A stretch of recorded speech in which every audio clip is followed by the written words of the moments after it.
Hello అండి. ఎలా ఉన్నారండి అందరూ? బాగున్నారా? మీరంతా బాగుండాలని మనస్ఫూర్తిగా దేవుడిని కోరుకుంటున్నాను. నా వీడియోస్ చూస్తూ ఛానల్‌ని సపోర్ట్ చేస్తున్న ప్రతి ఒక్కరికి పేరు పేరున ధన్యవాదాలు చెప్పుకుంటున్నానండి.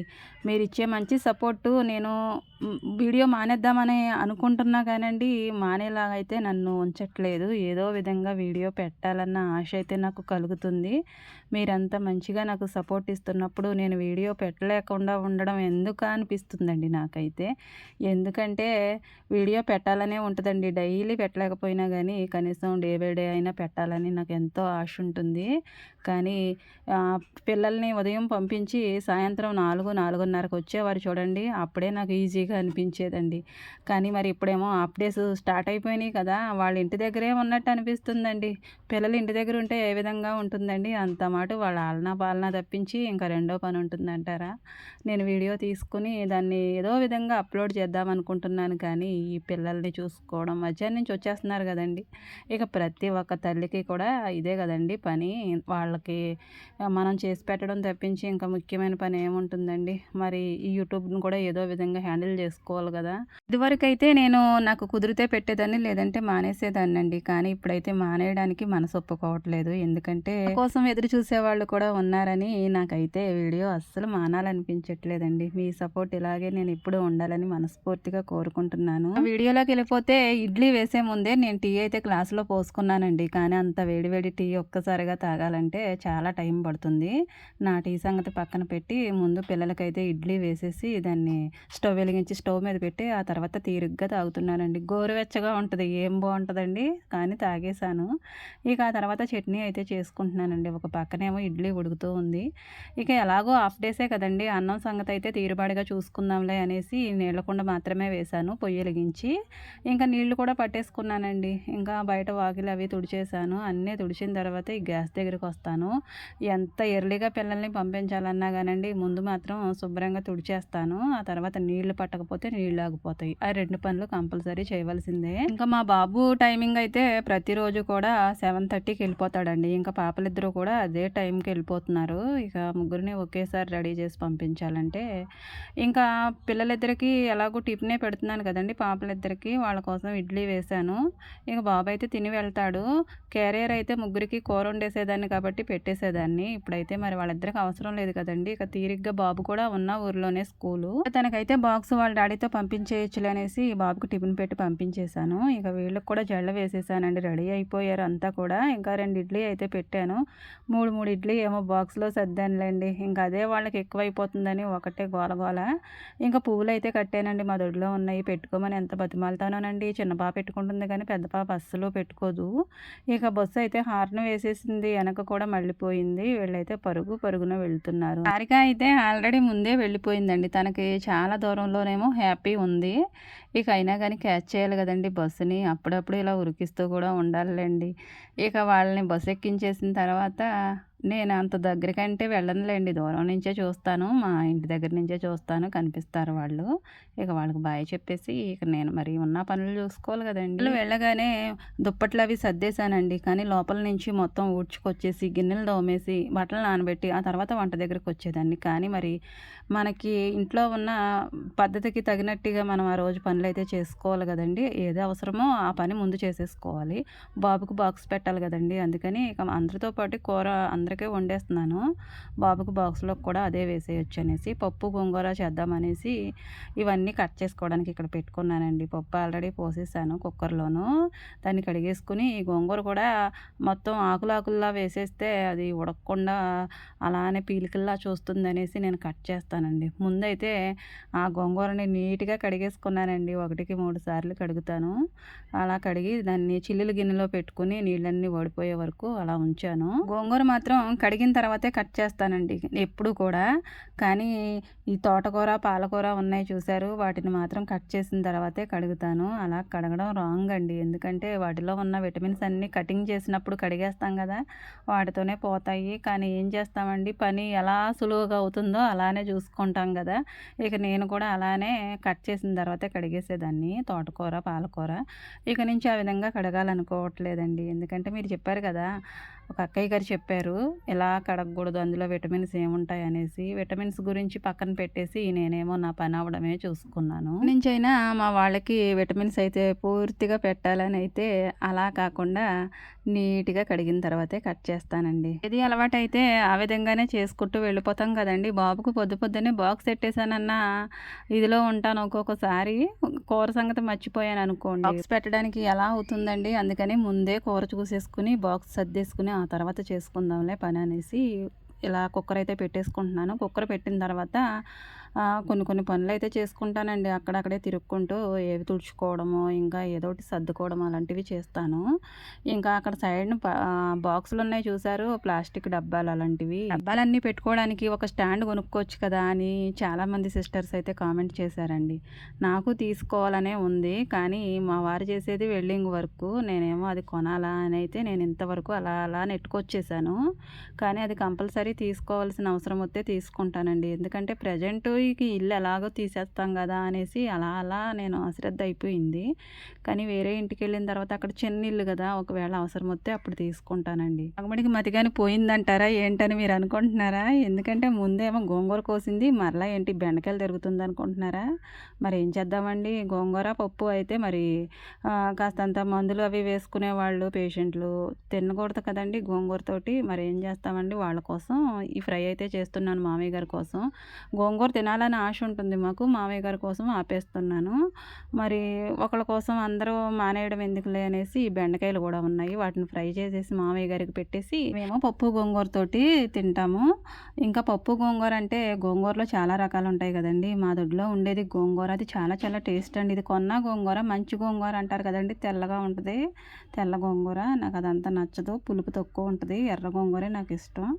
కానీ ఏం చేస్తామండి, ఆయన దగ్గరేమో ఆకుకూరలు అమ్మే ఆయన దగ్గర ఎర్రది లేదు, తెల్లదే ఉంది. మా వాళ్ళకి తెల్లది ఇష్టమండి. ఇష్టమైనది వండిన రోజున నా ఫీలింగు ఎలా ఉంటుందో నాకు తెలియదు కానండి, మా వాళ్ళకి ఇష్టమైనది వండిన రోజున మాత్రం హ్యాపీ. ఎందుకంటే మనం ఒక్కళ్ళమే తింటాం మనకు నచ్చింది. కానీ అందరికీ నచ్చిందయితే అందరూ బాగుంది అంటే తింటారు కదా. అత్తయ్య గారికి, మా మరదలకి ఎంత నచ్చిందో అని అంటండి పప్పు, గోంగూర.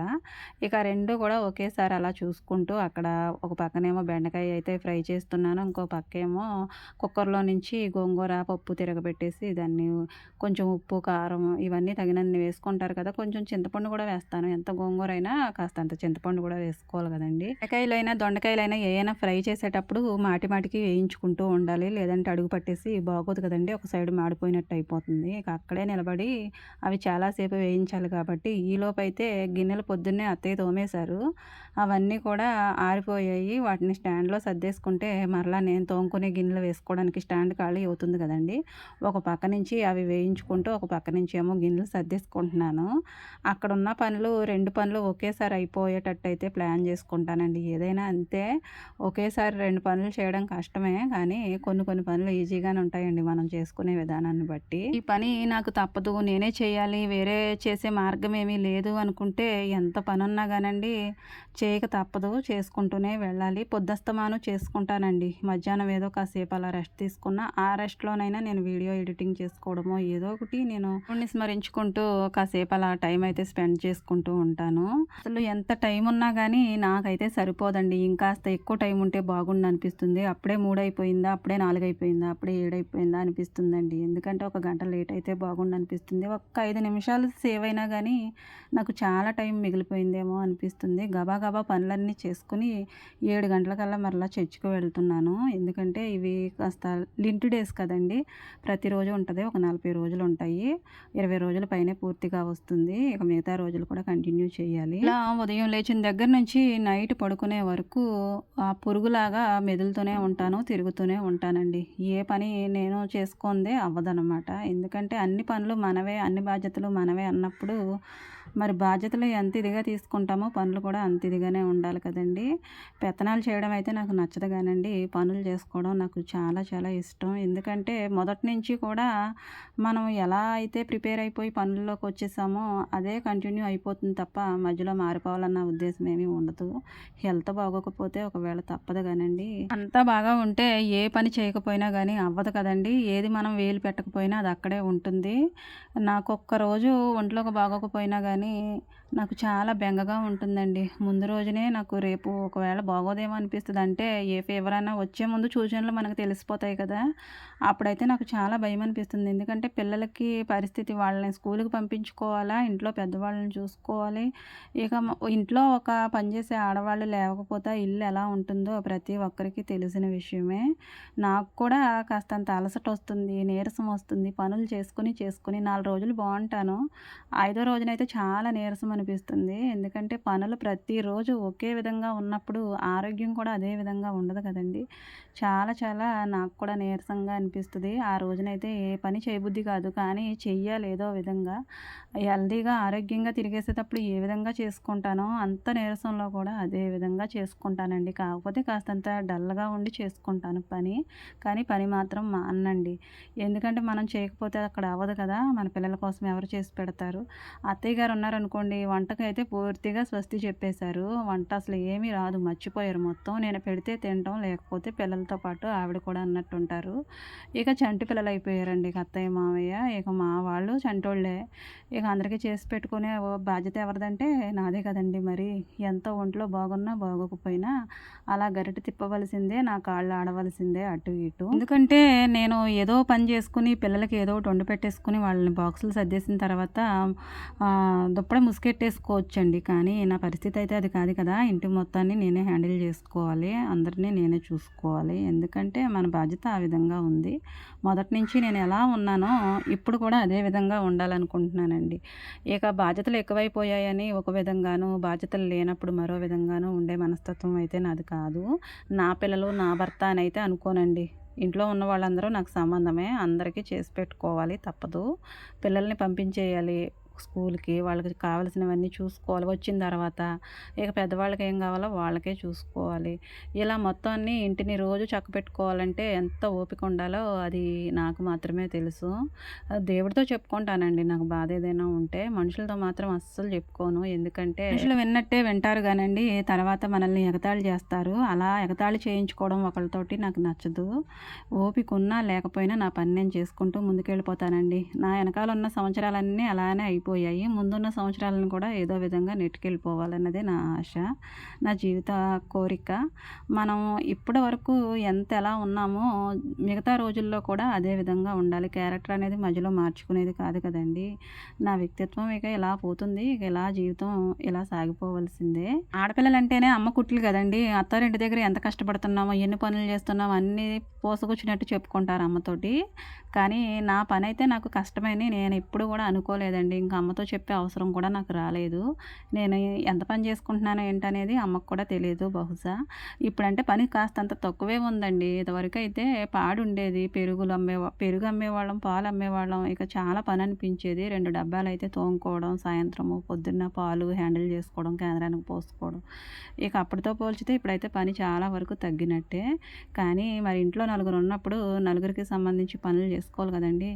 మనం మట్టుకే అనుకుంటే అంత పని ఉండదండి. ఎందుకంటే ప్రతీదీ మన గురించి ఆలోచించుకుంటూ ముందుకెళ్ళిపోతాం. కానీ నలుగురు గురించి ఆలోచించాలి. నలుగురికి నచ్చినట్టు చేసి పెట్టాలి. నలుగురికి వంట నచ్చాలి.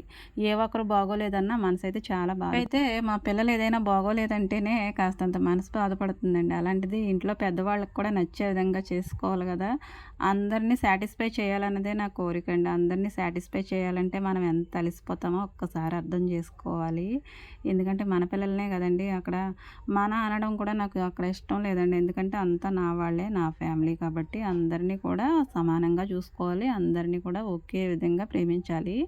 ఇంత చేయాలంటే మరి మన లైఫ్ అనేది ఇంక అక్కడ ఏముంటుందండి? మన కోసం మనకి మిగిలేది ఏమీ లేదు. మన గురించి మనం ఆలోచించుకునేది కూడా ఏమీ లేదండి. మన ఒంట్లో ఎలా ఉన్నా లేవవలసిందే, చేయవలసిందే, అన్నీ చూసుకోవాల్సిందే. ఇక ఒక ఇల్లాలి, బాధ్యత కలిగిన ఇల్లాలి జీవితం అంటే ఇలానే ఉంటుంది. నేను పాతకాలం తరహాలో ఎక్కువగా ఆలోచిస్తూ ఉంటానండి. ఈ తరహాలో అయితే నేను ఇంత పని చేయలేను. ఎప్పుడు మా నాయనమ్మని చూసి నేను ఇదంతా కూడా హ్యాండిల్ ఎలా చేయాలనేది అంత చిన్నతనం నుంచే నాకు ఒక అవగాహన అంటూ వచ్చేసింది. ఓహో! ఇలా ఉండాలా, అలా ఉండాలా. మా నాయనమ్మ బాటలో తప్పించి నేను ఇలా ఇప్పుడున్న తరహాలో అయితే అస్సలు ఆలోచించను. మా నాయనమ్మ అంత ఇదిగా నాకు అన్ని మంచి చెడులు చెప్పేదనమాట. తన కాలంలో ఏ విధంగా ఉండేవారో ఏంటో అనేది ఎంత కష్టమో పని. అవి నాకు గుర్తున్నంత వరకు అయితే వాటినే ఫాలో అవుతూ ఉంటానండి. నాకైతే తోటికోడళ్ళు, మరుదులు, బావగారులు ఎవ్వరూ లేరు కానీ ఉన్నది ఒకళ్ళే. ఇక నేను ఒకదాన్నే. మరి ఇంటిని ఆ మాత్రం చూసుకోకపోతే ఎలా అండి? ఎవరున్నారని ఎవరి మీద వంతేసుకుని కూర్చుంటానండి. నాదే కదా అంతాను. మరి నేను చేసుకోకపోతే ఎవరు చేసుకుంటారు?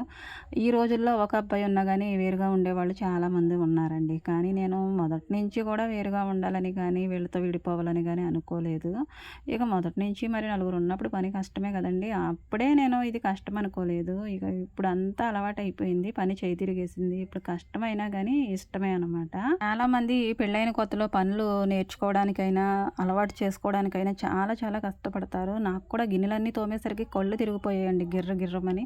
చేతులు ఎర్రగా కందిపోయినట్టు అయిపోయాయి. ఏంటి ఇలా ఉంటుందా అనుకునేదాన్ని.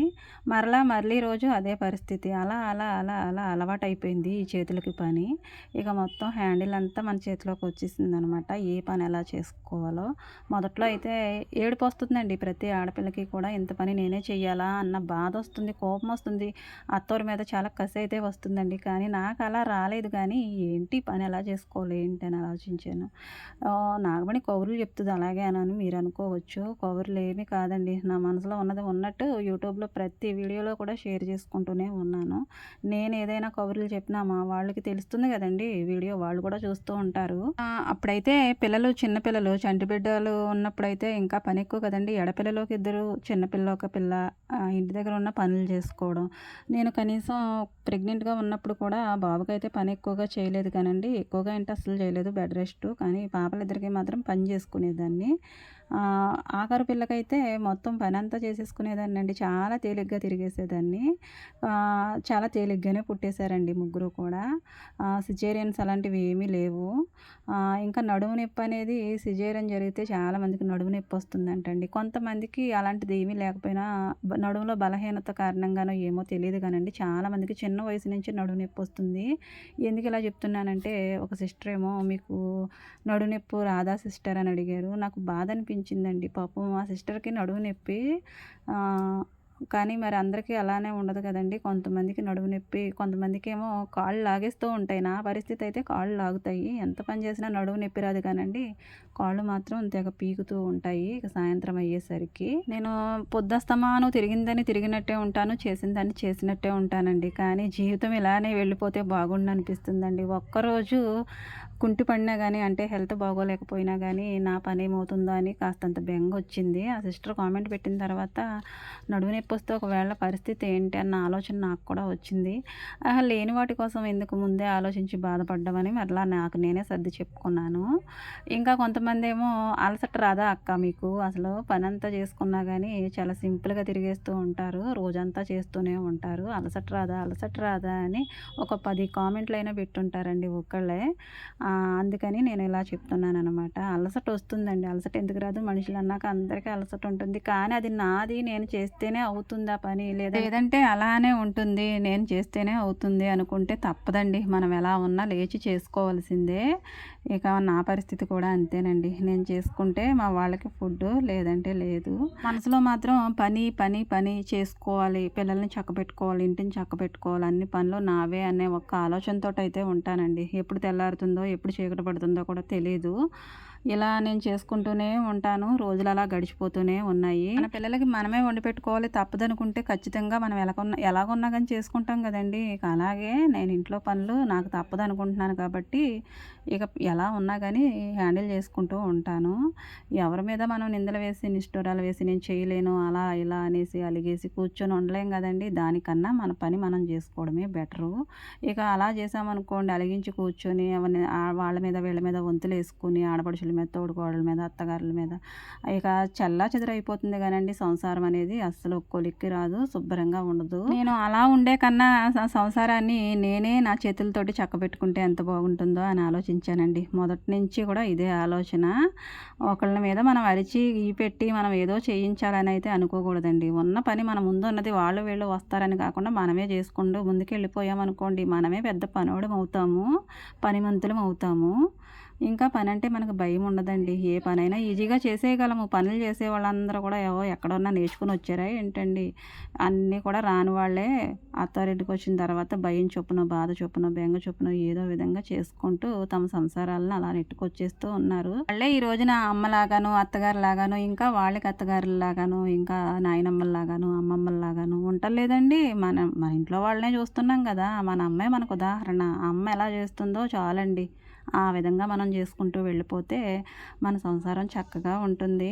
వాళ్ళని వీళ్ళని అని ఏమీ లాభం లేదండి. మన పని మనం చేసుకుంటే ఆరోగ్యంగాను ఉంటాము. ఇంకా ప్రతి పని కూడా నాకు రానిదంటూ ఏది ఉండదనే మనం గర్వంగా తిరగొచ్చు. అలా అని నాకు ఎలాంటి గర్వం లేదండి బాబు. ఉన్న పనితోనే నేను పొద్దెప్పుడు గడుస్తుందో తెలియకుండా ఉంటున్నాను. గర్వానికి అలాంటి ఆటిలకైతే నా దగ్గర చోట్లేదు. ఉదాహరణకైతే ఆ విధంగా చెప్పానండి. ఇంకా నా పనులైతే చేసుకునేటప్పుడు నేను అలసిపోతాను. నాకు నీరసం వస్తుంది. ఇంకా నడుము నొప్పి అలాంటిది లేకపోయినప్పటికీ కొన్ని ఆరోగ్య ఇష్యూస్ అంటూ ఉంటాయి కదా! ఎన్నొచ్చినా గానీ వాటిని కాళ్ళ కిందేసి తొక్కేసి తెల్లారి లేసి నా పని నేను చేసేసుకుంటానండి సాధ్యమైనంత వరకు. పెళ్ళైన కొత్తలో ఏంటంటే అమ్మోళ్ళ దగ్గర అపురూపంగా పెరిగొస్తాం కదండీ! చేతులు, కాళ్ళు చాలా చక్కగా అందంగా ఉంటాయి. మరి ఈ పనులు చేస్తూ ఉంటే అవైతే మరి చాలా బిరుసుగా అయిపోతాయి కదండీ! అందం కోల్పోతాయి. ఈ అందం అనేది మనకి ఎప్పుడూ శాశ్వతంగా ఉండేది కాదు కదండీ! పిల్లల కోసం దాన్ని ఖర్చు పెట్టవలసిందే.